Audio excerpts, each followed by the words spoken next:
The Nightmarys, written by Dan Plabocki. The act of the passing generation is the germ which may and must produce good or evil fruit in a far distant time. Nathaniel Hawthorne, The House of the Seven Gables. Where does madness leave off and reality begin? Is it possible that even my latest fear is sheer delusion?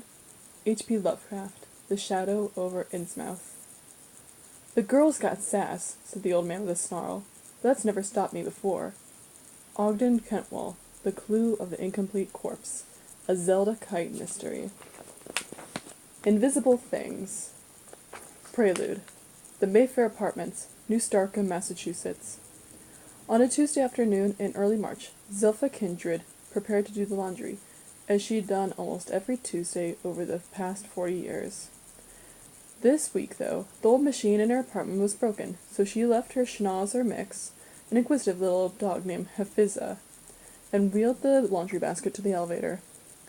Downstairs, when the doors opened, the basement was almost entirely unfamiliar to the elderly woman, and a wave of unease overcame her. The corridor was longer than she recalled. The light was dim. The pipes hung from the low ceiling, craning at wicked angles every which way. A bitter scent lingered in the air. She was suddenly afraid, and briefly considered returning to her apartment to call the local laundry service. But she had been doing her own laundry forever, and really, what did she have to be afraid of?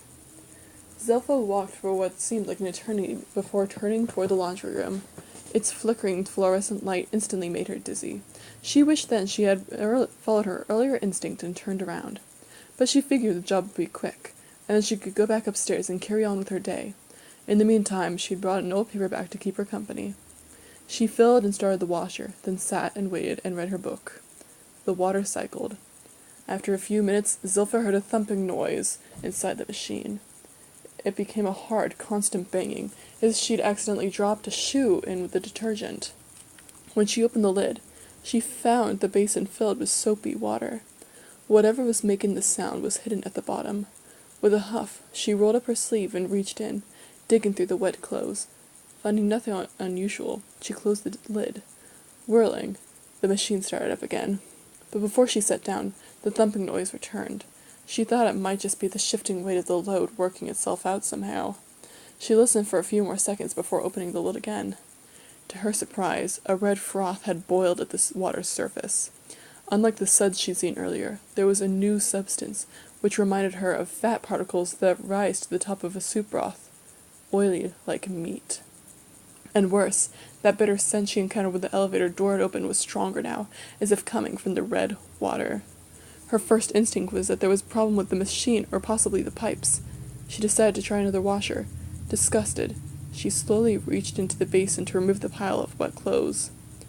But as Zilpha held the load, the laundry seemed to squirm like a fish. Alive. She shouted and dropped the pile back into the water, then stumbled away, her stomach in her throat. Immediately, she tried to reason that she had imagined it. Briefly, she worried that Hepzibah had slipped inside the laundry bag upstairs, but then remembered kissing the dog goodbye at the apartment door. Zilpha could think of nothing, absolutely nothing, that might have provided a logical explanation for what she had just experienced, and so she reasoned that the sensation must have been in her head.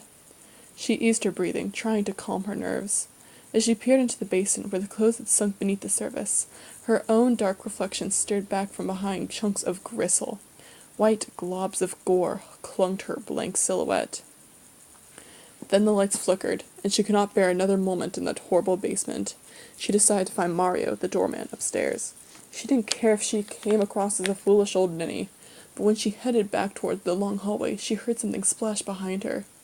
Zilpha turned and looked.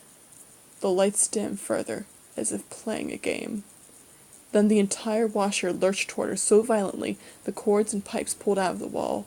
The red water spilled over the edge of the basin and ran like blood down the front of the machine in a great, gory wave. That was enough to send her running. She did not look back until she reached the elevator and frantically pushed the button. The long hallway stared back at her quietly. Seconds later, the door opened and she slipped into the car, pressing the button for the lobby.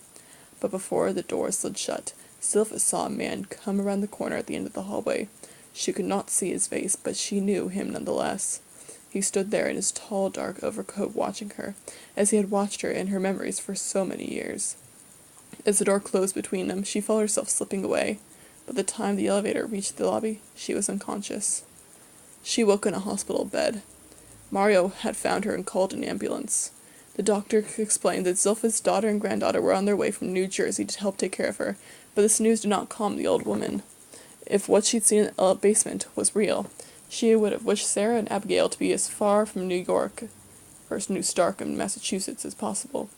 When she asked the nurse for a phone so she might contact her daughter to convince her to stay home, the nurse simply placed her hand over the old woman's own, trying to comfort her. Zilpha, however, knew that this was not the type of demon who was quelled with comfort. Action must be taken, and soon. This was not good. Not good at all.